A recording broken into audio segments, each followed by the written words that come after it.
Well, a habit is a redundant set of automatic, unconscious thoughts, behaviors, and emotions that's acquired through repetition. A habit is when you've done something so many times that your body now knows how to do it better than your mind.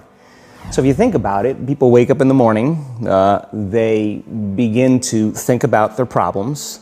Those problems are circuits of memories in the brain. Each one of those memories are connected to people and things at certain times and places. And if the brain is a record of the past, the moment they start their day, they're already thinking in the past. Each one of those memories has an emotion. Emotions are the end product of past experiences. So the moment they recall those memories of their problems, they all of a sudden feel unhappy, they feel sad, they feel pain. Now, how you think and how you feel creates your state of being. So the person's entire state of being when they start their day is in the past. So what does that mean? The familiar past will sooner or later be predictable future. So if you believe that your thoughts have something to do with your destiny, and you can't think greater than how you feel, or feelings have become the means of thinking, by very definition of emotions, you're thinking in the past. And for the most part, you're going to keep creating the same life.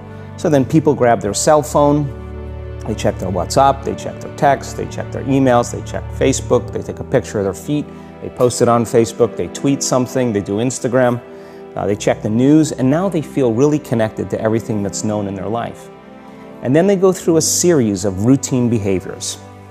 They get out of bed on the same side, they go to the toilet, they get a cup of coffee, they take a shower, they get dressed, they drive to work the same way, they do the same things, they see the same people, they push the same emotional buttons, and that becomes the routine, and it becomes like a program. So now they've lost their free will to a program, and there's no unseen hand doing it to them. So when it comes time to change, the redundancy of that cycle becomes a subconscious program. So now 95% of who we are by the time we're 35 years old is a memorized set of behaviors, emotional reactions, unconscious habits, hardwired attitudes, beliefs, and perceptions that function like a computer program. So then a person can say with their 5% of their conscious mind, I want to be healthy, I want to be happy, I want to be free. But the body's on a whole different program. So then how do you begin to make those changes? Well, you have to get beyond the analytical mind, because what separates the conscious mind from the subconscious mind is the analytical mind. And that's where meditation comes in, because you can teach people through practice how to change their brainwaves, slow them down. And when they do that properly, they do enter the operating system where they can begin to make some really important changes. So most people then wait for crisis or trauma or disease or diagnosis. You know, they wait for loss, some tragedy to make up their mind to change. And my message is, why wait? And you can learn and change in a state of pain and suffering, or you can learn and change in a state of joy and inspiration. And I think right now, the cool thing is that people are waking up. That's really interesting, and where I found the deepest hooks into how powerful this can be for somebody is when you talk about trauma, and you've talked about how people experience a traumatic event, but they then basically rehearse it, and how that then has this knock-on effect. So what is that? Why do people find it so hard to get past trauma? The stronger the emotional reaction you have to some experience in your life, the higher the emotional quotient, the more you pay attention to the cause. And the moment the brain puts all of its attention on the cause, it takes a snapshot, and that's called a memory. So long-term memories are created from very highly emotional experiences.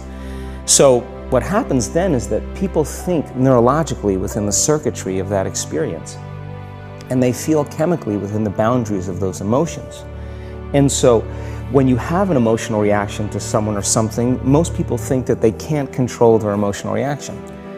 Well, it turns out if you allow that emotional reaction, it's called a refractory period, to last for hours or days, that's called a mood. I say to someone, hey, well, what's up? You say, I'm in a mood. Well, why are you in a mood? Well, I had this thing happen to me 5 days ago, and I'm having one long emotional reaction. If you keep that same emotional reaction going on for weeks or months, that's called temperament. Why is he so bitter? I don't know, let's ask him. Why is he so bitter? Why are you bitter? Well, I had this thing happen to me 9 months ago. And if you keep that same emotional reaction going on for years on end, that's called a personality trait. And so learning how to shorten your refractory period of emotional reactions is really where the work starts.